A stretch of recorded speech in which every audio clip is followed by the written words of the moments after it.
suite de la vidéo est un instrument d'optique du début du XXe siècle. Il doit son nom à ses deux inventeurs, Alfred Perot, 1863-1925, et Charles Fabry, 1867-1945. Il peut être utilisé en tant que filtre interférentiel très sélectif, et c'est d'ailleurs à cette utilisation que nous nous intéresserons dans la suite de la vidéo. Notre problématique sera la suivante. Comment, grâce à ce dispositif, peut-on parvenir à filtrer une longueur d'onde choisie? Commençons par nous intéresser au fonctionnement du Fabry-Perot dans le cas d'une source monochromatique. Qu'est-ce que le Fabry-Perot? C'est un système interférentiel à ondes multiples. Il est constitué d'une lame L, d'épaisseur E. Il peut s'agir d'une lame d'air avec un indice n est égal à 1 ou encore d'une lame mince avec un indice n différent de 1. Dans tous les cas, les deux phases, L1 et L2, sont rendues fortement réfléchissantes par un revêtement approprié et cette lame peut être librement traversée par la lumière. Le dispositif utilisé peut être représenté de la façon suivante. Une source S monochromatique émet des faisceaux lumineux vers une lentille collimatrice. Cette lentille collimatrice redirige ensuite les faisceaux parallèlement au plan d'incidence vers le Fabry-Perot. Les faisceaux traversent ensuite le Fabry-Perot et nous verrons plus tard ce qu'il se passe à l'intérieur, et à la sortie de celui-ci, ils se dirigent vers la lentille convergente. Cette lentille, comme son nom l'indique, va avoir pour rôle de faire converger les faisceaux vers le plan d'observation. Que va-t-on observer sur ce plan d'observation? Pour une longueur d'onde, on va observer une figure d'interférence formée de cercles concentriques comme celle-ci. On appelle interfrange l'espace qui sépare deux franges successives de même type, par exemple ici, on a une interfrange. Cette interfrange, elle dépend de la longueur d'onde lambda, et par conséquent, pour chaque longueur d'onde, je vais avoir une figure d'interférence de taille différente. Concrètement, que se passe-t-il au sein du Fabry-Perot pour obtenir une telle figure d'interférence?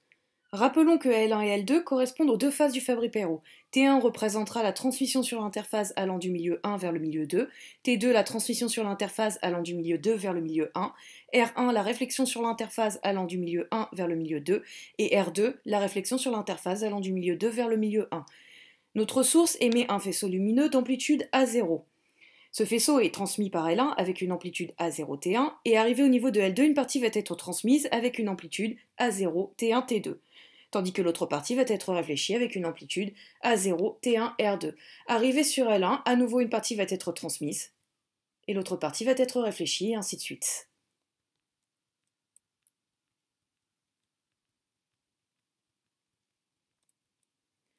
Appelons ET0, ET1 et ET2 les trois ondes transmises de notre schéma. Ces ondes n'ont pas suivi le même chemin optique et on a donc un déphasage tel que phi est égal à 2π sur lambda fois delta, avec delta la différence de marche.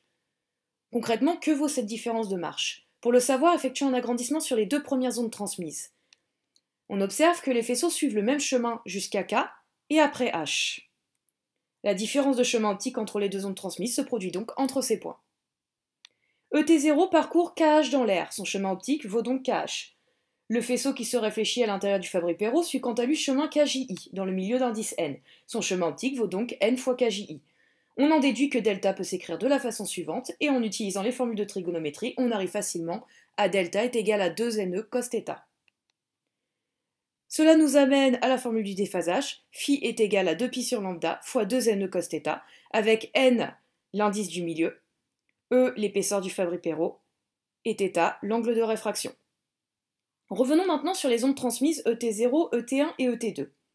On observe que ET1 peut s'écrire ET0, R1, R2 exponentielle de moins jφ, et que ET2 peut s'écrire ET1, R1, R2 exponentielle de moins jφ. En fait, ce qu'on remarque, c'est qu'à chaque fois, on a un terme en R1, R2 exponentielle de moins jφ qui apparaît avec phi est égal à 2π sur lambda fois 2ne cos θ. Selon la valeur de phi, on aura soit une onde constructive, c'est-à-dire un anneau clair, soit une onde destructive, c'est-à-dire un anneau sombre. Déterminons maintenant l'intensité lumineuse d'un anneau. Le Fabry-Perot est un système interférentiel à ondes multiples et par conséquent l'amplitude reçue sur le plan d'observation va correspondre à la somme des amplitudes transmises, ce qui nous permet d'écrire ceci. En additionnant, on se retrouve avec la somme d'une suite géométrique dont la raison est R1, R2 exponentielle de moins jφ, d'où l'expression suivante, qui va nous permettre ensuite de déterminer l'expression de l'intensité I.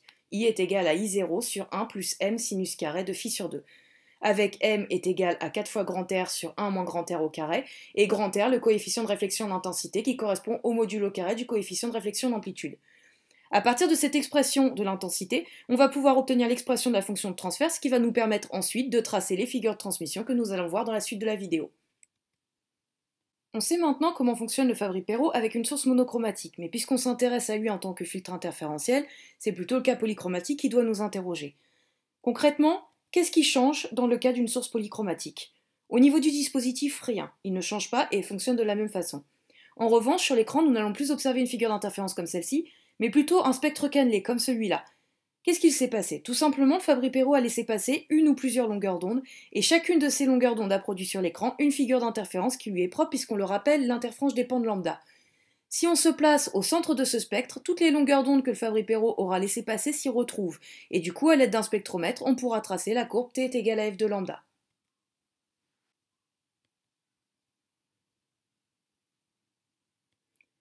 Puisqu'on se place au centre de la figure d'interférence, nous prendrons θ égale 0, et on se placera dans le cas simple d'une lambda n est égale à 1, ce qui va nous permettre de simplifier le problème. Pour une épaisseur de 1 micromètre, le tracé de la figure de transmission en intensité en fonction de la longueur d'onde lambda donne la figure suivante. Le graphique nous montre en un point de l'espace les longueurs d'onde pour lesquelles on va avoir un maxima d'intensité, autrement dit les longueurs d'onde transmises. Cela correspond aux 3 pics d'intensité que l'on peut voir à l'écran. On peut donc relier cette figure de transmission à la figure d'interférence puisque les pics de résonance vont correspondre aux anneaux brillants et les creux vont correspondre aux anneaux sombres. Pour une épaisseur de 1 micromètre, on observe donc 3 longueurs d'onde passantes dans le domaine du visible, une à 400 nanomètres, une à 500 nanomètres et une à peu près 667 nanomètres. En fait, ces longueurs d'onde sont telles que lambda p est égal à 2 ne cos θ sur p avec p en entier. Or, on rappelle que dans notre cas simplifié, n est égal à 1 puisqu'on est dans le cas d'une lame d'air, et θ égale 0 puisqu'on a placé notre spectromètre au centre du spectre cannelé. On va donc pouvoir écrire lambda p est égal à 2e sur p. Imaginons maintenant que je ne souhaite laisser passer qu'une seule longueur d'onde dans le domaine du visible. Par exemple, lambda est égal à 500 nanomètres. Comment est-ce que je vais m'y prendre? Essayons d'augmenter l'épaisseur et regardons ce qu'il se passe. Utilisons une épaisseur de 1,5 micromètre. On observe 4 longueurs d'onde passantes dans le domaine du visible, ce qui n'est pas du tout ce que je voulais. On va donc essayer de diminuer l'épaisseur. Réglons l'épaisseur à 0,5 micromètre. Là, j'observe bien le résultat voulu. J'ai un pic d'intensité dans le domaine du visible, centré en lambda est égal à 500 nanomètres. Faire varier E permettra donc de sélectionner la suite de longueurs d'onde que je souhaite laisser passer, ce qui est logique puisque l'épaisseur de la lame influe sur le chemin optique des ondes transmises, et donc sur les longueurs d'onde qui interfèrent en phase. Si plusieurs longueurs d'onde sont passées et que je souhaite n'en sélectionner qu'une, il me suffit simplement de diminuer l'épaisseur. Par contre, bien que nous ayons trouvé la bonne épaisseur pour ne laisser passer que la longueur d'onde voulue, nous voyons bien que ce n'est pas suffisant. Toutes les longueurs d'onde de 400 à 800 nanomètres passent avec des intensités plus ou moins importantes. Nous allons donc devoir jouer sur un autre paramètre pour limiter le passage de ces longueurs d'onde indésirables. Cet autre paramètre, c'est le coefficient de réflexion en intensité R. Voici le tracé de la figure précédente pour plusieurs valeurs de R. Remarquons que plus R est grand, plus le filtre semble efficace. Comment expliquer ce résultat? Pour le comprendre, nous allons nous intéresser à l'influence de la finesse et du pouvoir de résolution sur l'efficacité du Fabry-Perot, ainsi qu'au lien entre ces paramètres et R. Nous avons représenté la fonction de transfert en fonction de lambda pour plusieurs valeurs de R. On rappelle que R, c'est le coefficient de réflexion en intensité, et qu'il correspond au modulo carré du coefficient de réflexion en amplitude. Pour chacune de ces valeurs de R, nous allons maintenant calculer la finesse et observer ce qu'il se passe. Comment définir la finesse?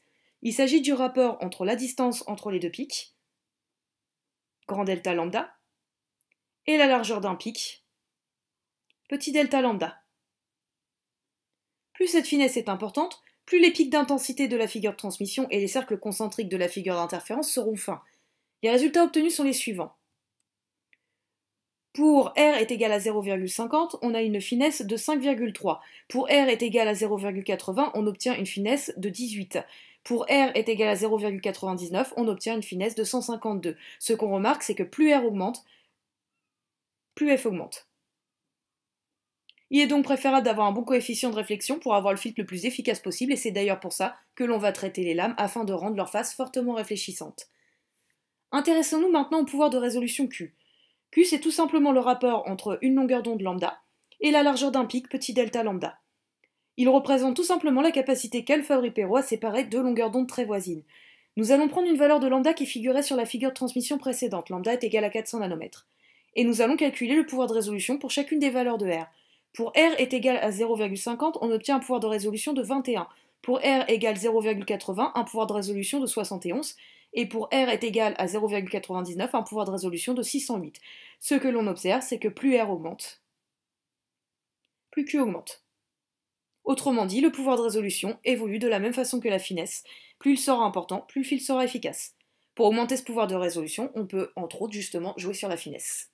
Reprenons maintenant notre figure de transmission précédente avec l'épaisseur de 0,5 micromètres. Les pics d'intensité sont plus fins pour des valeurs de R plus élevées et le fil s'avère plus efficace, puisqu'en augmentant R, j'augmente aussi la finesse et le pouvoir de résolution.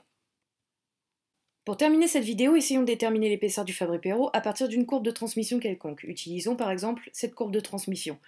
On va repérer deux longueurs d'onde faciles à lire sur l'écran. Par exemple, nous allons choisir celle à 800 nanomètres et celle à 400 nanomètres. On va considérer que celle à 800 correspond à l'ordre P, et nous l'appellerons donc lambda P. Celle à 400 nanomètres correspondra donc à l'ordre P plus 4, et nous l'appellerons lambda P plus 4. On rappelle que les longueurs d'onde passantes sont telles que lambda P est égal à 2E sur P dans notre cas simplifié, ce qui nous amène à l'équation suivante, que l'on résout, et on trouve finalement P est égal à 4. Une fois que l'on a trouvé la valeur de P, il suffit simplement de réutiliser la formule de départ, celle-ci, d'isoler E, et on finit par trouver que E est égal à 1,6 micromètre. Que faut-il retenir de cette vidéo? Le Fabry-Pérot est un système interférentiel à ondes multiples et on peut l'utiliser comme filtre interférentiel. Dans le cas de la lumière polychromatique, on obtiendra un spectre cannelé, et si on place un spectromètre au centre de ce spectre, on obtiendra la courbe T est égale à F de lambda. Si je souhaite diminuer le nombre de longueurs d'onde que le Fabry-Pérot va laisser passer pour n'en garder qu'une seule dans le domaine du visible, il me suffit simplement de jouer sur l'épaisseur en la diminuant. Le pouvoir de résolution et la finesse influent sur l'efficacité du filtre. Plus ils sont grands, mieux c'est. Et grâce au spectre de transmission, on peut retrouver la valeur de l'épaisseur du Fabry-Pérot en utilisant tout simplement la formule lambda P est égale à 2NE cos θ sur P.